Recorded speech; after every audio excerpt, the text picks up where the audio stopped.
Good afternoon, everyone. Welcome to our application support webinar for the Local Authority Transport Decarbonisation Accelerator programme. I'm really delighted to be here today. I'll introduce myself shortly, and we're going to talk you through this new opportunity from Connected Places Catapult. I'd really like to thank you for taking the time to join us this afternoon, either live or if you're watching the recording. So looking at the agenda, today it's going to be myself and Arnold presenting. The next slide, please. I'm going to introduce the Connected Places Catapult for those of us who, or those of you who aren't too sure what we do and why we do it. I'll give an overview of the programme, and then Arnold will talk about what's on offer for the SMEs, and that's why you're really here today, obviously. I'll then talk a little bit more in detail about the programme challenges and the timeline, and then the application and some guidance for those applications. And then we'll finish off with a Q&A session. Next slide, please. So Arnold will be talking about the opportunity for the SMEs, but later in the Q&A session, we're also going to be joined by Matt, Alistair and James, and also Alice Johnson, who's the head of accelerators here at the Catapult. Next slide, please. So just to quickly introduce myself, my name is Kirsty Murphy. I'm an accelerator program manager here at the Connected Places Catapult. I've got a military background, so I really enjoy putting all those skills into my program role here at the Catapult. Predominantly aviation since I was in the Air Force, but I'm really interested in all things transport and net zero. Next slide, please. So what is Connected Places Catapult? Well, as they say, a picture paints 1,000 words, so I've got a short video to show you.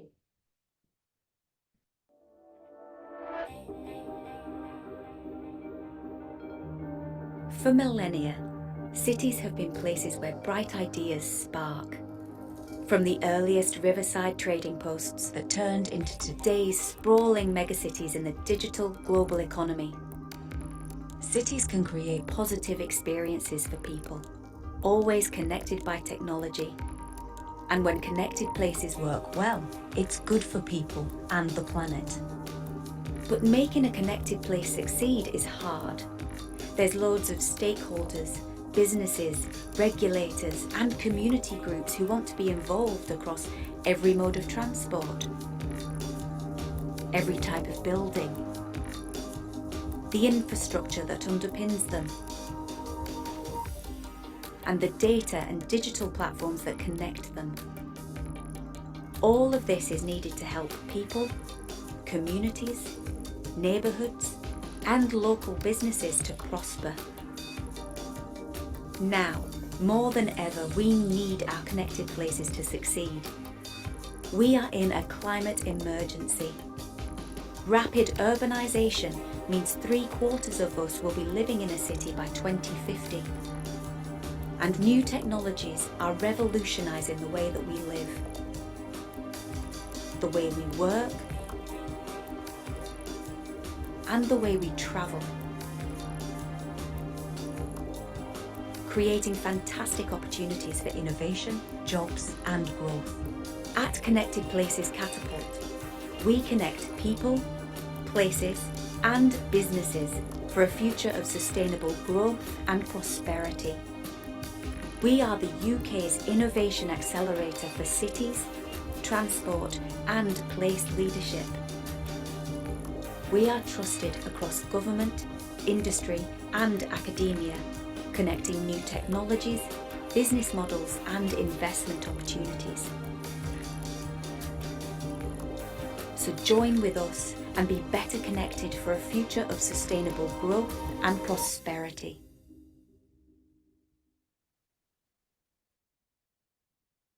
So as you just heard, the Connected Places Catapult is the UK's innovations accelerator for cities, transport and places.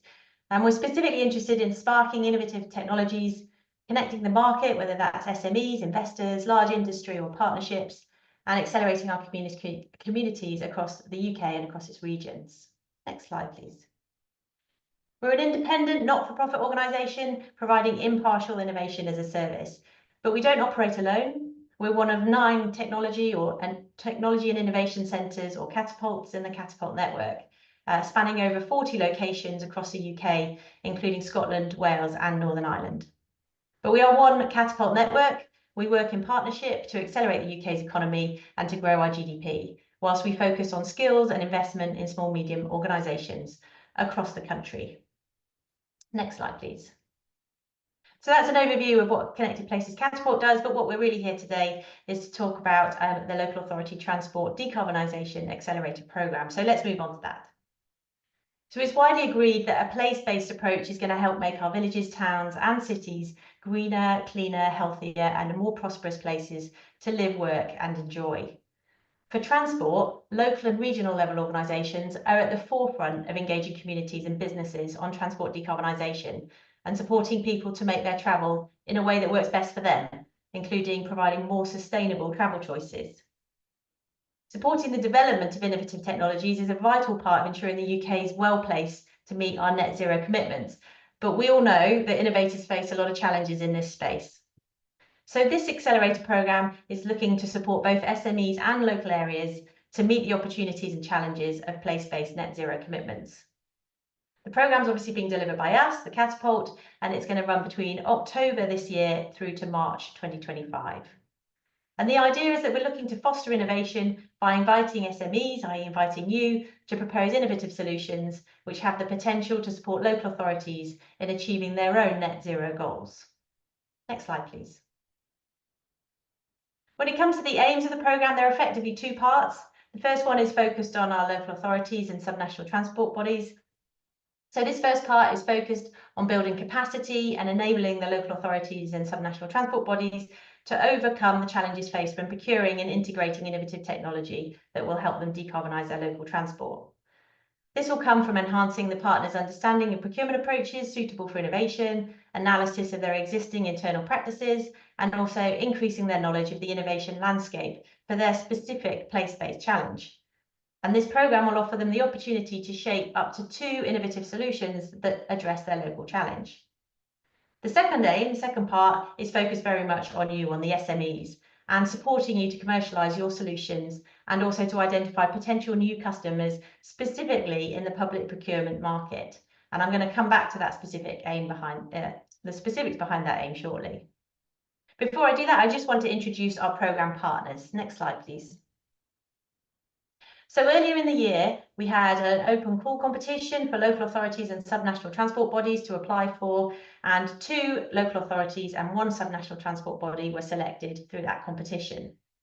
So our partners for the programme are Ardor and Worthing Councils, Cardiff Council and England's Economic Heartland. England's Economic Heartland is a subnational transport body. So if you're not sure what that is, the Heartlands region stretches from Swindon all the way across to Cambridgeshire and from Northampton down to Hertfordshire. And as an STB, its membership comprises local authorities and local enterprise partnerships, LEPs. So during the late spring, early summer, we've been working with each of these partners to develop a specific place-based challenge for each of them. And we're now at that stage where we're looking to find SMEs to take part in the programme, which is obviously why we are all here today. Next slide, please.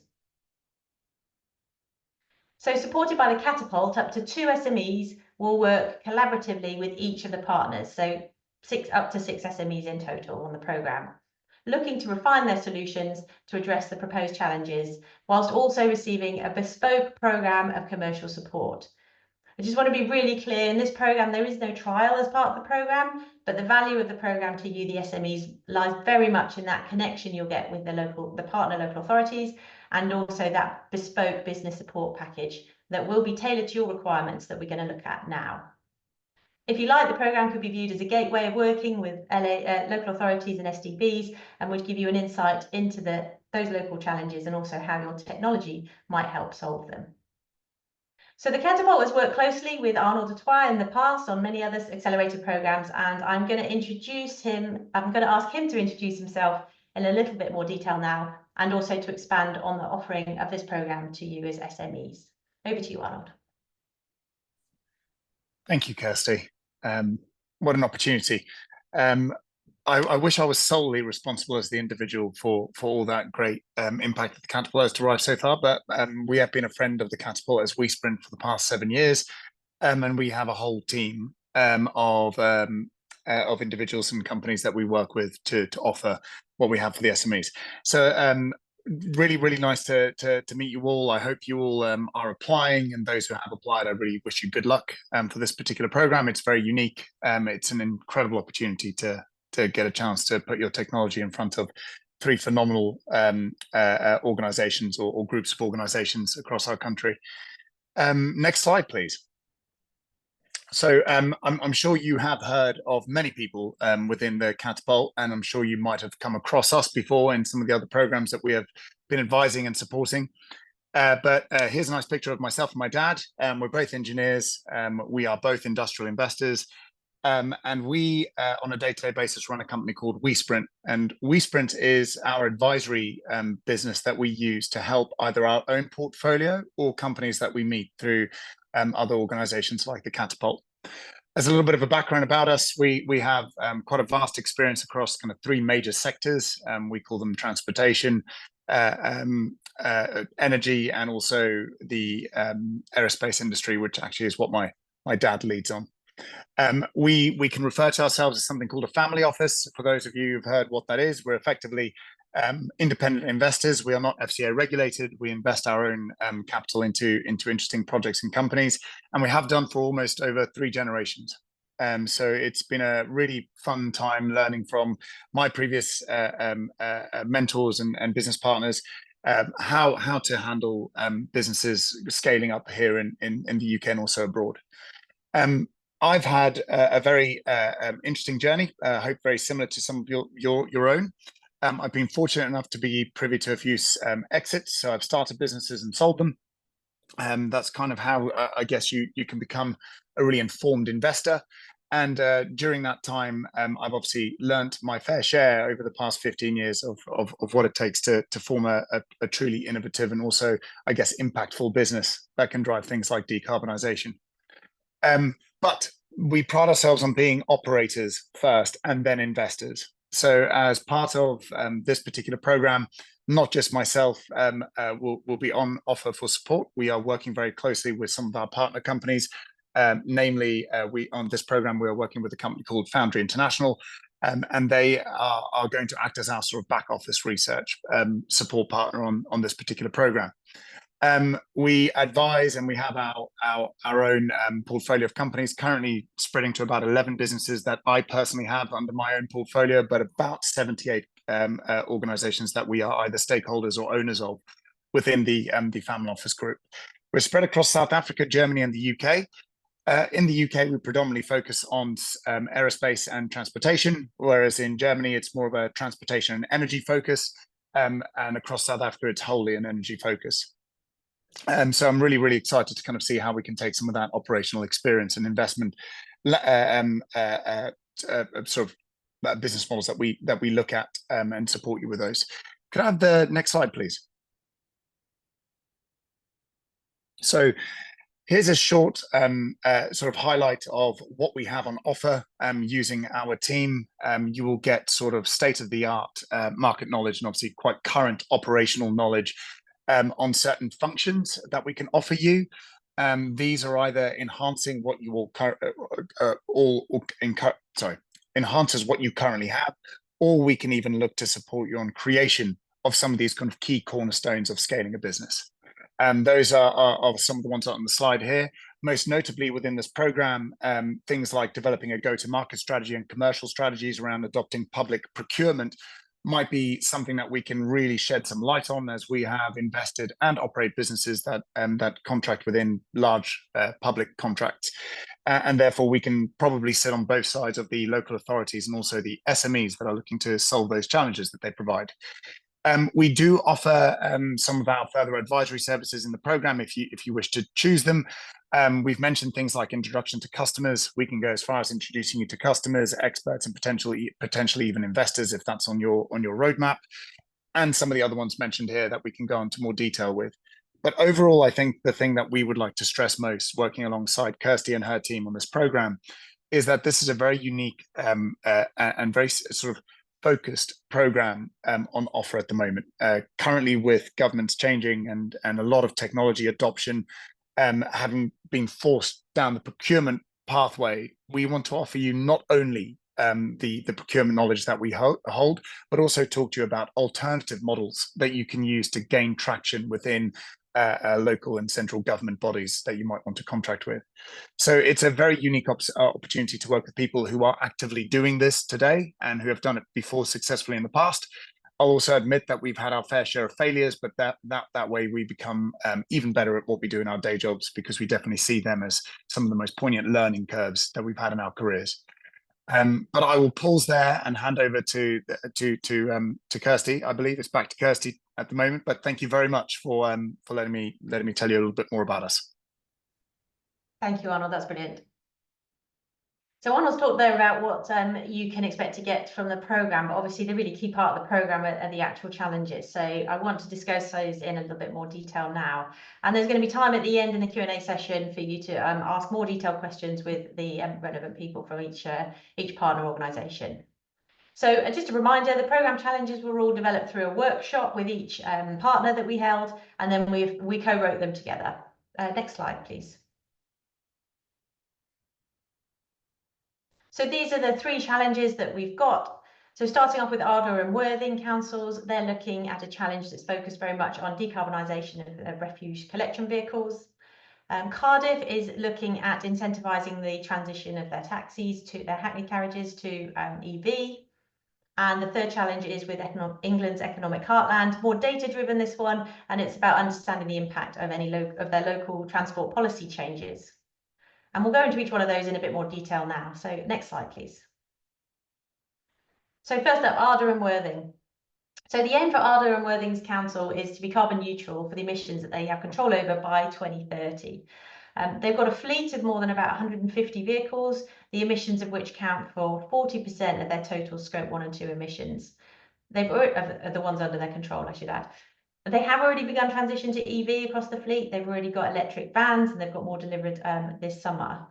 But the greatest carbon emitter, you won't be surprised to hear, of the fleet is their refuse collection vehicles. And they hope by targeting the greatest emissions of that fleet, i.e. the RCVs, that they will be able to make some significant strides towards their decarbonisation targets.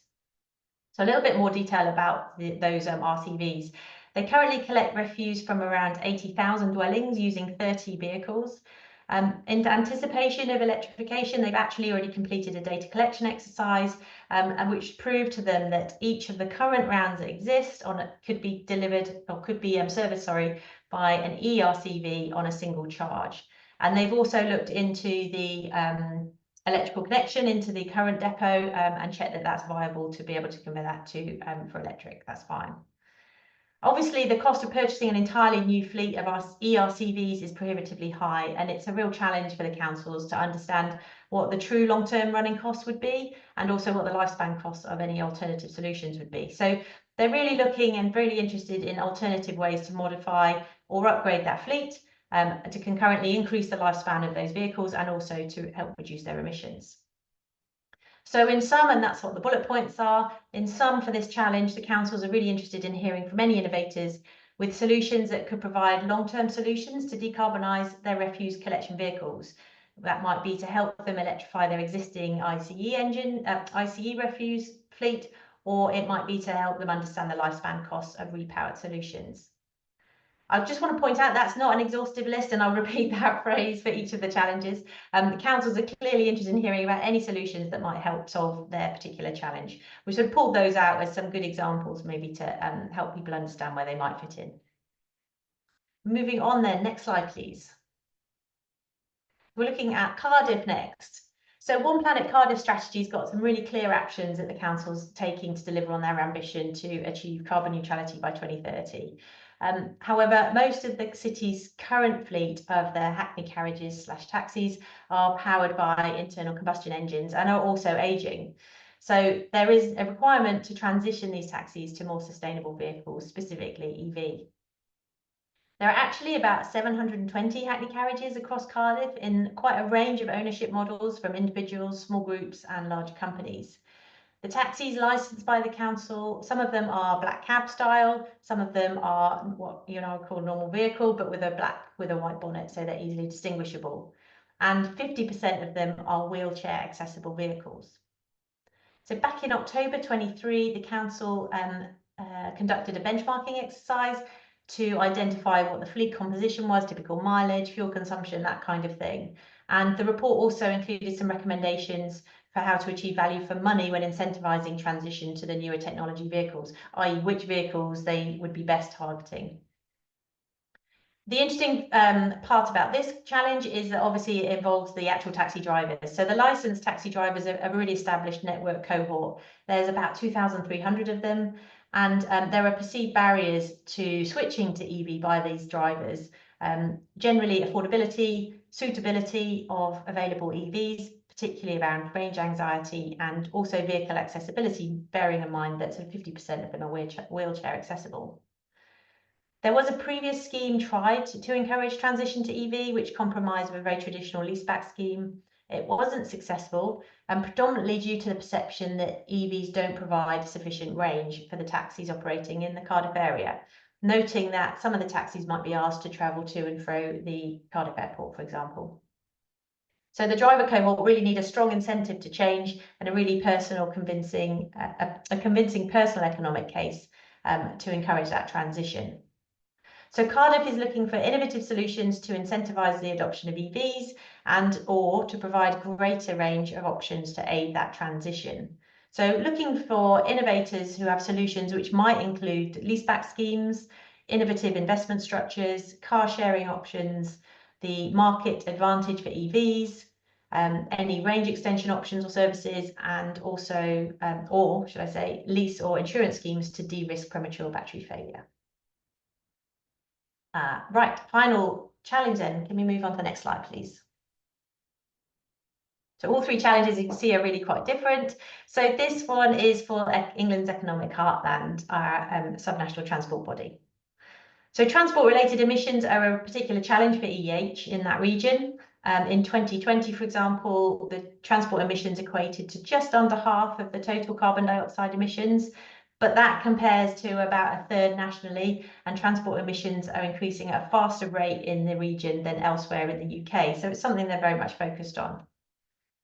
They've identified that just under a third of private vehicle emissions on the highways network in that area arose from trips that didn't start or end in their region, but about a third of them arose from internal trips, and a third of emissions result from trips with a total length of less than 10 miles.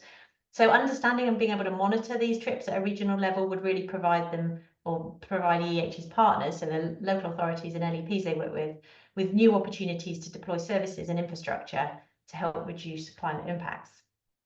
So their overall aim within EEH is to provide a sort of an enhanced regional data store and a dashboard that would provide them and their partners a robust feedback loop between policy implementation and then the impact. For example, the dashboard would present real-time or near real-time, at least, complex data metrics in a really clear and understandable way. This might, for example, include assessing the impact of a new bus gate or active travel network against a range of relevant metrics. What they do currently is a static data platform using various data sources, which they have a lot of, and they've got access to data. But a lot of those data sets are retrospective and often only made available sort of several years after the intervention or policy's been implemented. So that's really where they're focusing. So in support of this challenge, England's economic heartland is interested in hearing from any innovators with solutions that could streamline that feedback loop between policy implementation and policy impact on the listed measures that are in the pack. Also, any ideas that could help use data to communicate their story in a compelling way to influence policymakers, and or identify and integrate novel and rich data sources in a cost-effective way, obviously. Again, I repeat these for all three challenges. That is not an exhaustive list at all, and the councils would be very interested, and the EEH would also be interested in hearing about any solutions that might help solve any aspect of their challenge. Next slide, please.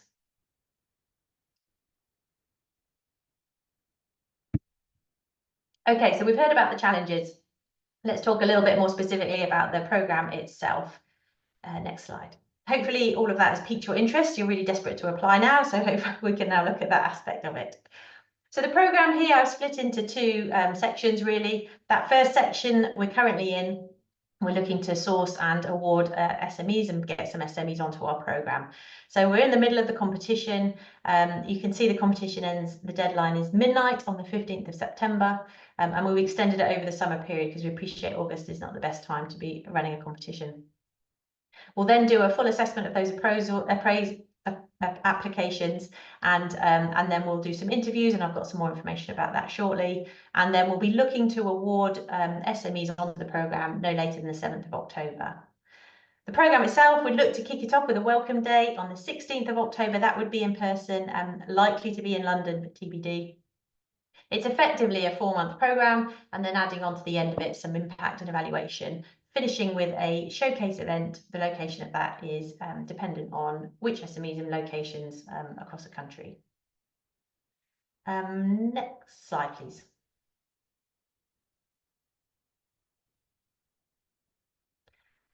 So in terms of requirements for applications, you need to be a micro or small or medium sized enterprise, which means less than 250 employees, with a UK registered office. The solution needs to obviously address one or more of the challenges. The solution needs to be TRL 7 or above. So that equates to a minimum requirement of the solution having completed a technology prototype demonstration in an operational environment, or having qualified the actual technology through successful mission operations. If you've got any questions about your TRL level, I won't answer them specifically in the webinar, but please email me and we can talk about it offline. And then finally, I've just put a comment there about commitment to take part in the programme. We'll not do too many face-to-face meetings, but the welcome event, for example, and the showcase event would be 2 events that we'd really like to see people there in person. Next slide, please. So how are the successful SMEs selected? So the assessment of each application will be completed by at least 3 individuals, including myself or someone from the Accelerator team, also including technical experts and obviously a representative from the local authority, the relevant local authority. I just wanted to point out at this stage that assessors will have a broad technical knowledge across quite a few different areas of transport, and it's really key that you write your application in clearly, in layman's terms, avoiding any acronyms or any obscure jargon specific to your piece of technology. It's really helpful to us to be able to understand exactly what you're submitting. I also wanted to comment that if anybody needs any support with their application, or we need to make any reasonable adjustments to help them complete an application, please just contact me directly, and it's a conversation we can easily have. So the deadline, I've already said, is midnight on the 15th of September. It takes a day to turn the applications into anonymous applications, and then we'll start scoring them on the 17th. Like I say, that initial assessment of all the applications is done anonymously to keep it as fair and unbiased as possible. We'll shortlist from those scorings, and then we will look to do clarification interviews on the week commencing the 30th of September. So those clarification interviews will contain technical questions as well as commercial questions, and you'll be asked to prepare some slides, effectively pitch your product and present as part of that interview process. The clarification interviews are basically to try and understand if there's been any questions that have been raised by any of the assessors in the assessment section. So it's really sort of digging a bit deeper into your application. We've then got the final deliberation and selection no later than the 7th of October, because we'd like to get everybody on board nice and early. Next slide, please. So we like to be really transparent about how we score these applications, and all the information I've already spoken about, but also all the information I'm about to say is also available on the Opportunity webpage in the application guidance booklet, and it's all written out there. So first of all, the 5 different areas that we score on: solution and innovation, market and traction, team, impact, and programme fit. And on the right-hand side, you can see what kind of responses we're looking for and how you'd get a score between 1 and 5. I'm going to go through each of those 5 sections just so you get a feel of the kind of things that we're looking for. Next slide, please. So first of all, looking at solution and innovation. So really, we're looking for an answer to this question where you've clearly explained what your solution is so we can understand, and it's sort of evidence that it's effective at addressing the challenge, it's innovative, it's feasible, and if there is any IP, whether it's been protected through any patents, copyright, trademarks, anything like that. Next slide, please. Then we look at market and traction. So have you included any evidence of the market need for your solution in your answer?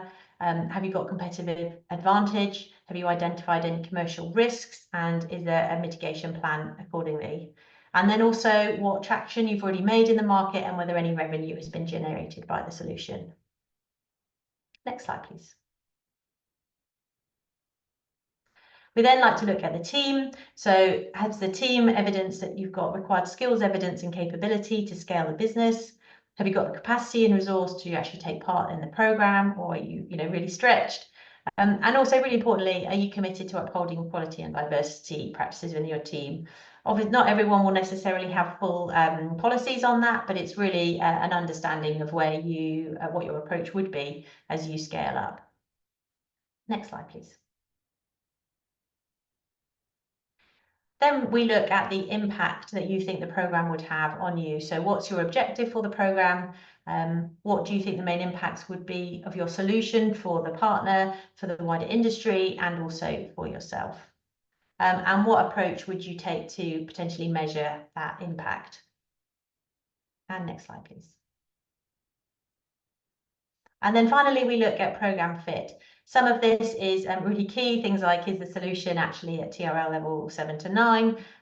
Does it actually link to one of the challenges that we put out there? But also we're looking at whether your expectations of the partner are viable, and also whether you are at the right stage to benefit the best from the program. Next slide, please.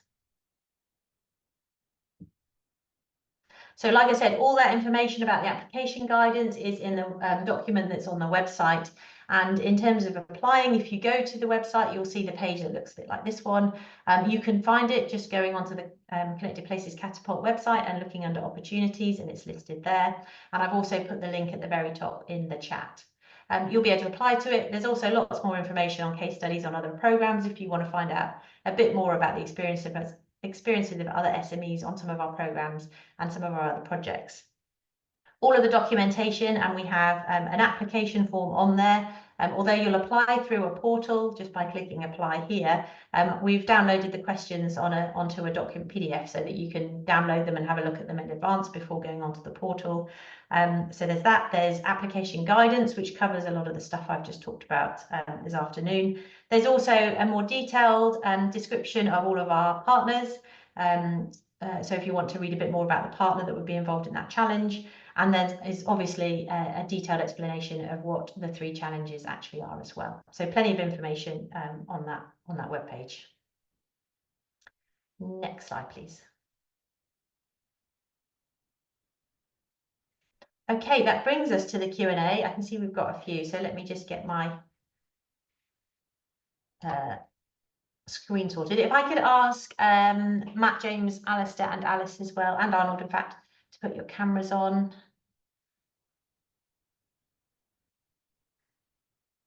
And just a reminder for everyone, so James is from England's economic heartland, Alistair's Cardiff, Matt is from Ardra and Worthing, and Alice is from the Catapult as the head of Accelerator programs. So first one, for challenge, sorry, yeah, I'm going to read it out loud. For challenge 1 and 2, will they consider FCEV vehicles? So Matt, can I go to you first? I guess I wouldn't rule them out purely here and now, but I guess it's probably a case of whether the infrastructure is as viable or more viable than electrification. So I'm guessing you mean fuel cell. So yeah, would we consider them? Short answer, yes. Thank you. Alistair.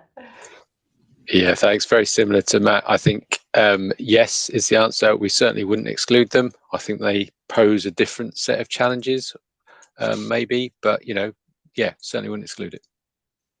Thank you. There's a really good question, which I should have answered in my narrative. I apologise for not doing that. Someone has asked about whether the solution, the SME should be based locally to the area that the challenge is based in. So, for example, challenge 3, whether you need to be in the vicinity of Cardiff. And I meant to say that the applications will be assessed purely on their application and nothing to do with their geographical location at all. So you won't sort of score more highly because you're close to one of the locations at all. It's not about that. It's about getting the right fit for the program and for the challenge. So it's not geographically dependent at all. So hopefully that answers that one. Somebody has also asked about funding, and I just wanted to be really clear. So there are no trials as part of this program and no direct funding, but what you do get is effectively funding in kind through the services and the business support package that Arnold will be delivering for us and as being on part of the program. So just to clarify that, if that wasn't clear earlier. Sorry, just scrolling through.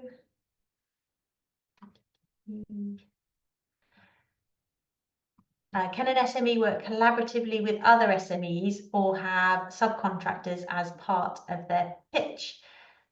Alice, I'm just going to come to you because you've obviously got more experience in different accelerator programs and similar ones to this without trials. If I can give that to you.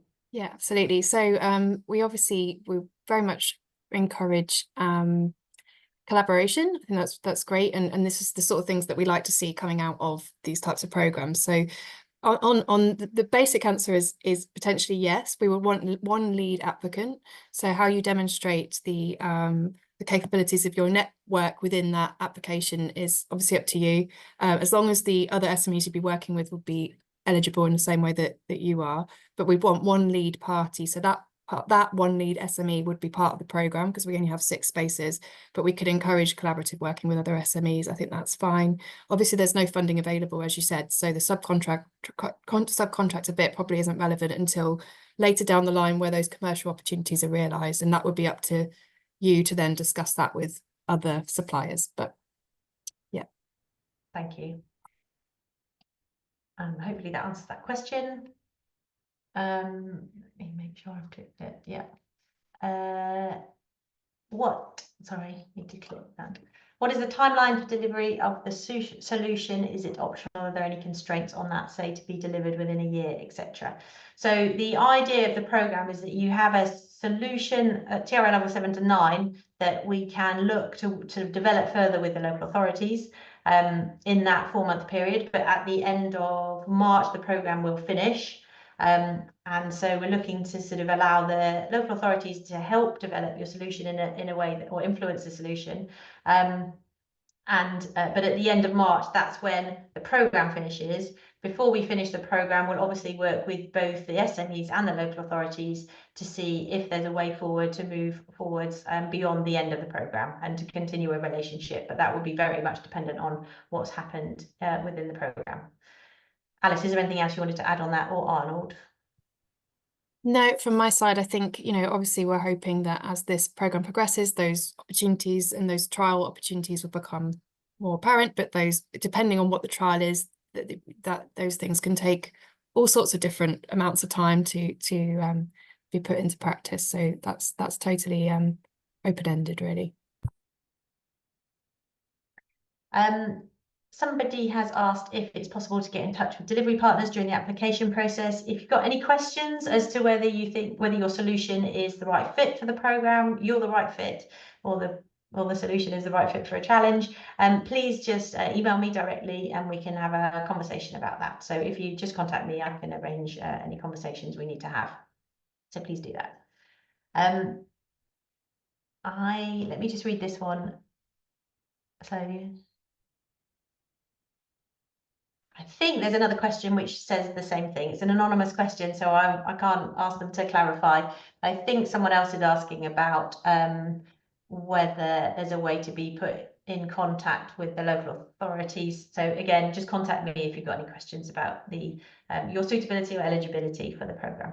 In terms of our role as the Catapult in that, we can't support too much with the application process itself, but we can, but you're very welcome to, I think there's a question about stakeholders and contacting stakeholders and local authorities to talk about working together. That's something we would encourage you to do, but that's not something that we can necessarily, not the local authorities themselves, but if you're looking at working with other parties in those areas, we'd definitely encourage you to do that, but we can't get involved too much with helping you to do that, if that makes sense, so that we're fair to everybody across the board.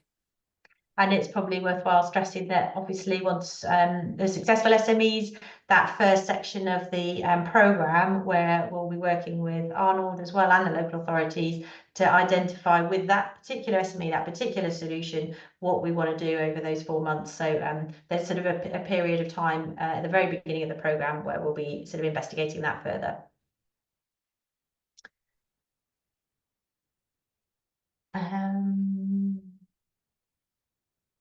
Yes, it's very hard to moderate and read them really quickly. There's one here. Are the local authorities aware of some of the timeline limitations of EVs and connections to grid for large EV projects? Have they identified locations where this wouldn't be an issue? So I think I already covered with Matt and Ardra and Worthing that they've already identified, they've already done some work prior to this challenge about their depot, the existing depot. Matt, is there anything you want to expand on there? Just bearing in mind, of course, that this just to reiterate, this programme doesn't include trials, so we're not looking to sort of put a trial in place within that 4-month period. Yeah, in just talking about that, yeah, I suppose there's always limitations, but it's definitely possible in terms of grid connections. It's I suppose any time like that, we'd have to upgrade with UKPN, and any time when you involve UKPN, there's obviously some latency to that. There's some months of waiting, but yeah, they've certainly said it's possible, and they've given us provisional sort of figures. So yeah, it's something I've built into any sort of future proposals with fleet work. So yeah, I guess we're aware of it, and you know, we've flagged it as a risk, but ultimately it's possible. If that answers the question, hopefully. Alistair, is there anything you wanted to add to that for Cardiff? I know you've got separate work going on, haven't you, about EV infrastructure? Oh, you're on mute.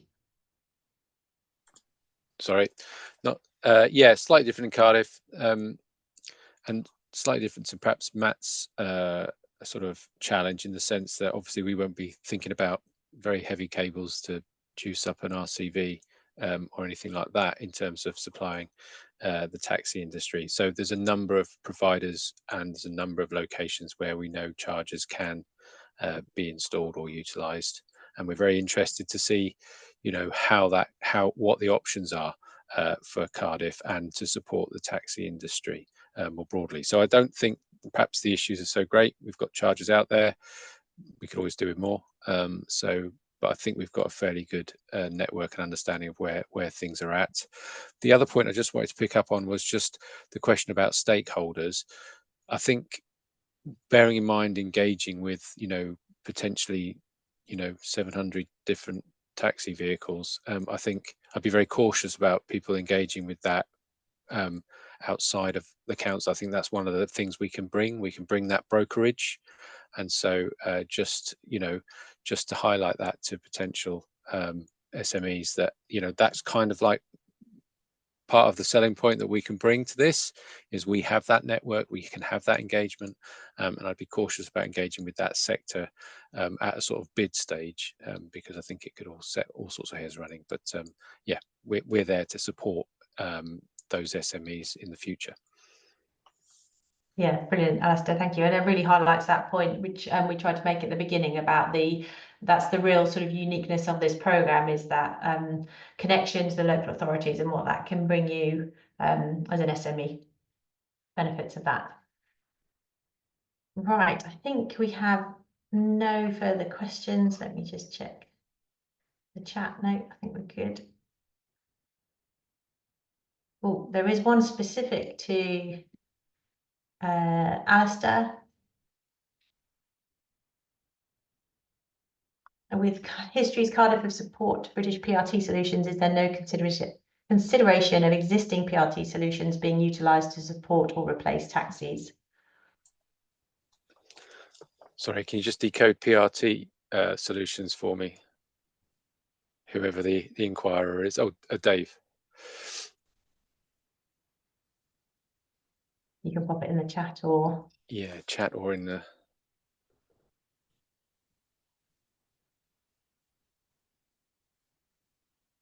Okay. Thank you. Thanks, Dave. I suppose all options are, we wouldn't discount it as an option. I think bear in mind what our drivers are around. You'll see it in the supporting documentation. What are our drivers around wanting to work with the taxi industry? One of which is to, clearly decarbonize that sector. So how do we achieve that is what our key driver is. And then secondly, thinking about making sure that improves air quality in built up city areas. So those are our drivers. And I think, as Kirsty says, the sort of thought pieces about potential options are just that. They were just sort of highlighting some thinking. And if other proposals want to come forward that help us achieve our challenge, then we'd look at them, certainly. Thank you. If you remember back in the my slide where I talked about the two aims, one of the aims from the local authority point of view is that they get a better understanding of the landscape and that particular area of their challenge. So that talks exactly to that point, I think. Thank you. Great question. Any more? Good, I think we're done. Did any of either James, Matt or Alistair want to, you don't have to, is there anything I didn't mention in my narrative that you felt needed a bit more emphasis or anything like that? I'll go to James first because you've been very quiet so far. You happy? Yeah, thank you very much, Kirsty. Just to say to everybody, we're really quite open and flexible with this challenge. We did have some fairly focused asks when there was some funding associated with it. However, now we're not in that space. We're really just broadly open to having discussions with the innovators on the call about any wonderful ideas that they may have to help us understand the impact of policy interventions in a more holistic way. And that can be as broad as from understanding movements of people in real time to kind of the feelings associated with the new intervention. So the mood, the change of kind of public opinion. So quite a broad challenge, and I do look forward to hopefully getting some applications to assess. Thank you. Thanks, James. Matt, have we covered everything you wanted to cover? I'll just, whilst you answer that, Alistair, there's a question you can probably type an answer to, since it's quite specific to the Cardiff. Matt, go ahead. No, I think that's reasonable, really. Yeah, I think it's good to keep it open, and then hopefully that generates a bit more interest and it doesn't rule anyone out at this stage. Absolutely. Yeah. Alistair, have you got any other comments you wanted to bring in? No, I don't think so. I think, like Matt, we're open to ideas. That's why we're here, kind of thing. So yeah, really look forward to seeing some applications come forward and yeah, seeing some innovation. Brilliant, thank you. I feel like I should ask Arnold, would you like to or Alice, anything?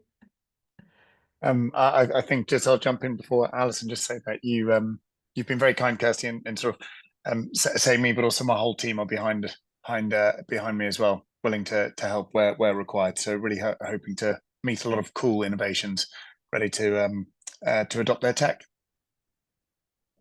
Thank you. Right, Alice. Just likewise, just really excited to see what comes through. Yeah. Good. So just a final reminder, the deadline for the applications is midnight on the 15th of September. I'm afraid we won't be able to accept any applications after that point. If, as I've said, anybody has any questions about either their eligibility or in terms of the business or their suitability for the challenges, please, you can contact me on that email address. And I look forward to very much to hearing from you. I would like to thank you all for either tuning in after the event or for tuning in live. Really appreciate it. I look forward to working with some of you in the short term. Goodbye.